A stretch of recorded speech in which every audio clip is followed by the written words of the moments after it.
Salam sejahtera Malaysia, selamat datang ke channel Fels Lifestyle. Satu lagi pendedahan yang amat panas, menerusi satu artikel dari Harapan Daily yang menyebut Parti Perikatan Nasional berbelanja besar guna RM700 juta hanya untuk promosi kerajaan. Tan Sri Mahyadin Mat Yassin didakwa membelanjakan dana kerajaan sebesar RM300 juta dalam tempo setahun bagi tujuan promosi dan publicity ketika beliau menjadi Perdana Menteri 3 tahun lalu. Perdana Menteri Datuk Seri Anwar Ibrahim berkata, sejak 2020 hingga 2022, kerajaan di bawah Perikatan Nasional ketika itu telah membelanjakan keseluruhan RM700 juta yang dianggapnya sebagai keterlaluan dan melanggar tata kelola. Mahyadin menjadi Perdana Menteri ke-8 selama 18 bulan bermula 1 Mac 2020 sebelum mengumumkan peletakan jawatannya pada 16 Ogos 2021.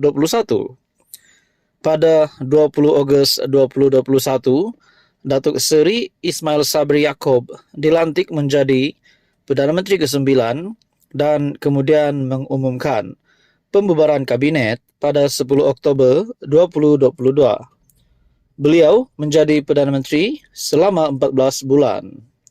Bermakna hampir lebih RM500 juta dibelanja semasa Ahli Parlimen Pago dan selebihnya oleh Ahli Parlimen Bera. Tetapi Bera belanja sedikit kerana ada kelebihan. Jadi keseluruhan RM700 juta.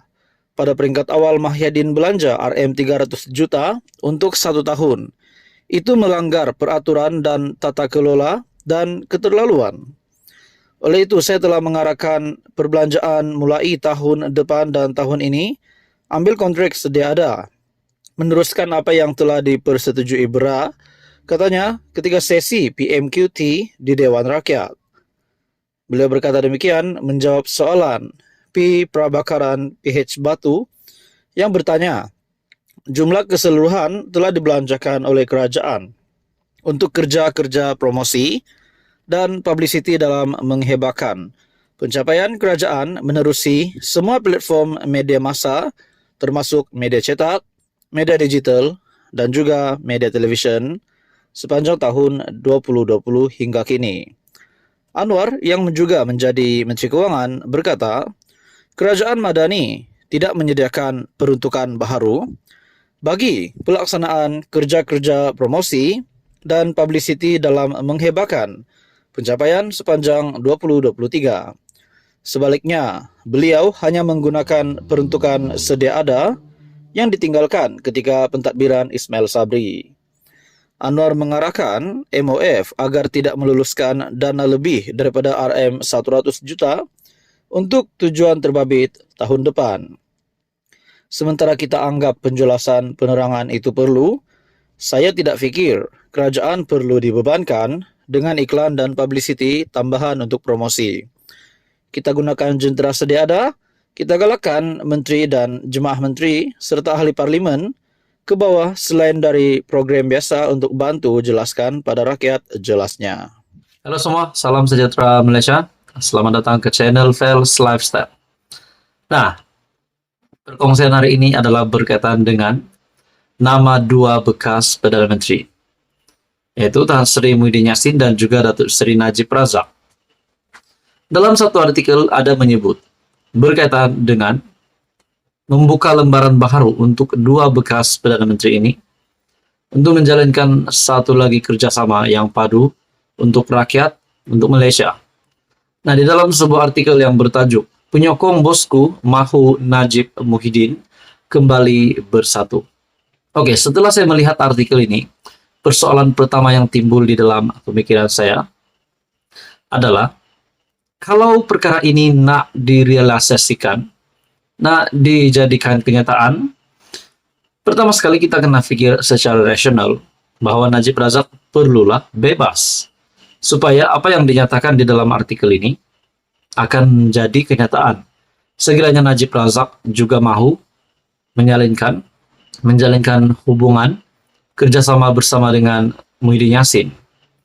Nah, tuan-tuan dan Bapak yang amat dihormati, adakah di sini Muhyiddin Yassin, sekiranya perkara ini benar, mahukah Muhyiddin Yassin untuk membantu Najib Razak keluar daripada penjara? Ataupun mungkin Muhyiddin Yassin juga berkempen untuk mana-mana gerakan untuk membebaskan Najib Razak.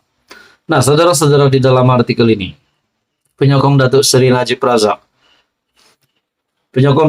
Najib Tun Razak atau dikenali sebagai Bosku, meletakkan harapan agar bekas Perdana Menteri itu dan Tan Sri Muhyiddin Yassin membuka lembaran baru dan bergerak bersama demi negara serta rakyat.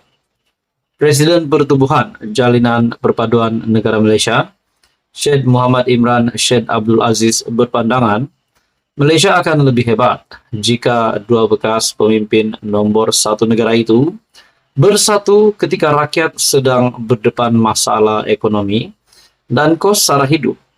Nah, seperti yang saya kata tadi, tuan-tuan dan puan, persoalan yang pertama, kalau perkara ini nak dijadikan kenyataan, kenalah Najib bebas daripada penjara. Dan yang kedua pula, adakah dengan kerjasama ini, PAS juga akan bersetuju bahwa Muhyiddin Yassin, Presiden Bersatu, menjalankan hubungan ataupun kerjasama bersama dengan bekas Perdana Menteri Najib Razak. Itu pun menjadi persoalannya juga, saudara-saudara. Adakah mungkin Najib Razak dan Tan Sri Muhyiddin Yassin akan menubuhkan parti baru sekiranya Najib Razak dapat dibebaskan dalam masa yang terdekat ini? Nah, saudara-saudara, di dalam artikel ini, beliau menyerahkan perkara itu selepas Muhyiddin yang juga pengurus CPN mendoakan kesembuhan Najib yang kini sedang dirawat di Hospital Kuala Lumpur HKL akibat COVID-19. Negara akan menjadi lebih hebat jika dua figura ini bergabung. Saya yakin harga bahan keperluan asas akan naik lebih tinggi apabila minyak diesel ditarik subsidi dan cukai. Perkhidmatan SST naik 8% katanya dalam satu kenyataan. Beliau berkata, sudah 7 tahun penyokong Tegar Najib menanti saat tersebut. Dan akhirnya ia terlerai selepas Muhyiddin secara terbuka mendoakan Najib. Dalam pada itu, Ketua Cawangan UMNO Kampung Melayu Batu Caves Selatan itu yakin UMNO akan kembali kukuh selain Najib berada semula di arena politik tanah air sekiranya bersama dengan Perikatan Nasional. Kita tunggu pada PRU akan datang. Tetapi momentum harus kita mainkan. Kepada GPS dan GRS, percayalah kita akan gambling tenaga untuk bersama PN. Ayo kita ke sana, jangan tunggu lagi. Ingatlah, berpeganglah. Pada Jumat, Muhyiddin buat pertama kali secara terbuka bertanya kabar dan mendoakan kesehatan Najib yang kini disahkan positif COVID-19. Kemas kini yang dimuat naik ahli Parlimen Pago itu menerima pelbagai reaksi positif daripada pengikut-pengikut laman sosialnya. Keretakan hubungan antara Presiden Parti Pribumi Bersatu dengan Najib bukan lagi rahasia umum, terutamanya selepas beliau memilih untuk melawan bekas bosnya itu melalui pendedahan isu berkaitan 1MDB. Rentetan daripada itu, pada 2015, Muhyiddin terpaksa membayar harga mahal apabila disingkirkan daripada jawatannya ketika itu sebagai timbalan Perdana Menteri dan timbalan Presiden UMNO. Najib kini sudah 14 bulan menjalani hukuman di penjara Kajang selepas didapati bersalah menyeleweng dana SRC International sendirian berhad. Nah, berkaitan dengan artikel ini, saudara-saudara, penyokong Bosku mahu Najib Muhyiddin kembali bersatu. Apa komen Anda? Teruskan bersama di dalam channel ini untuk info yang seterusnya.